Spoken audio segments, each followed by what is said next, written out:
থেকে করো শিল্পের বড়াই। শিল্পী বাবুই আজ নিঃশব্দ, কারণ তার ঘর নেই, আর ঘর না থাকলে গানও হারিয়ে যায়। ঝালকাঠি সদর উপজেলার পূর্ব গুয়াচুন এলাকায় ঘটে গেছে এমনই এক হৃদয় বিদারক ঘটনা। তারা রিল্যাক্স করার জন্য বসে, সময় নেয়, এখানে বসে, আর এখানে ডিম বাচ্চা তাজা এবং এখানে খাবার দাবার খাওয়ায়। গত শুক্রবার বিকেলে সরকারি সড়কের পাশে দাঁড়িয়ে থাকা এক বিশাল তাল গাছ কেটে ফেলে একদল পাষণ্ড। সেই গাছটি ছিল শতাধিক বাবুই পাখির ডিম, ছানা ও বাসার একমাত্র আশ্রয়স্থল। কান্না ছিল, চিৎকার ছিল না, কারণ যারা মরেছে তারা ছিল নীরব প্রাণ। স্থানীয়দের মতে গাছটিতে ছিল প্রায় 5 শতাধিক বাবুই ছানা ও ডিম।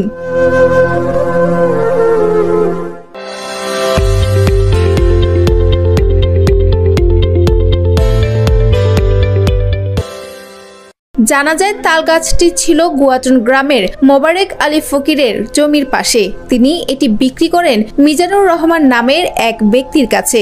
বিক্রির কিছুক্ষণের মধ্যেই শুরু হয় ব্যাপক ধ্বংসযজ্ঞ। এই ঘটনায় স্থানীয় মানুষ বিস্মিত, ক্ষুব্ধ এবং দুঃখ ভারাক্রান্ত। স্থানীয়রা এই ঘটনার তীব্র নিন্দা জানিয়ে দোষীদের দৃষ্টান্তমূলক শাস্তি দাবি করেছে। সদর উপজেলার ইউএনও ফারহানা ইয়াসমিন জানান, অভিযুক্তদের বিরুদ্ধে বন্যপ্রাণী সংরক্ষণ আইনে মামলা করা হবে। বন বিভাগের টিম ইতোমধ্যে ঘটনাস্থল পরিদর্শন করেছে। উপজেলা